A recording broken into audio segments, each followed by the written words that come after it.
கொஞ்ச நேரத்துல பிங்கு ஒரு இடத்துல உக்காந்துக்கிட்டு இருக்கிறத டீனோ கவனிச்சுது.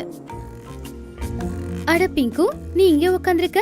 உங்க அம்மா உன்னை பத்தி யோசிச்சு கவலைப்படுறாங்க. நான் இங்க இருந்து வெளியே போகதான் விரும்புறேன். ஆனா எனக்கு எதுவுமே தெரிய மாட்டேங்குது. நான் என்னுடைய காலை உன் பக்கத்துல கொண்டு வரேன், நீ அத புடிச்சுக்கோ, சரியா? சரி. அதுக்கப்புறம் டீனோ அதோட காலில குழந்தைய புடிச்சிருச்சு. கொஞ்ச நேரத்துக்கு அப்புறமா எல்லா விலங்குகளும் டீனோ அந்த குகையை விட்டு வெளியே வரத பார்த்தாங்க.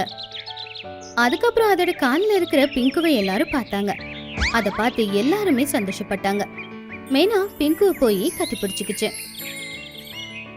இந்த பக்கம் இன்னொரு காட்டுல அப்படியே பாக்குறதுக்கு டீனு மாதிரியே இருக்கிற ஒரு பறவை மீனும் வாழ்ந்துகிட்டு இருந்துச்சு.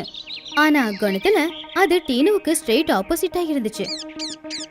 அது காட்டுல இருக்கிற எல்லா விலங்குகளுக்கும் தொந்தரவு கொடுத்துக்கிட்டு இருந்துச்சு. அது மட்டும் இல்லாத 1ஆம் நம்பர் சோம்பேறியும் கூட மத்த பறவைகளோட சாப்பாட்டை திருடி சாப்பிட்டுக்கிட்டு இருந்துச்சு.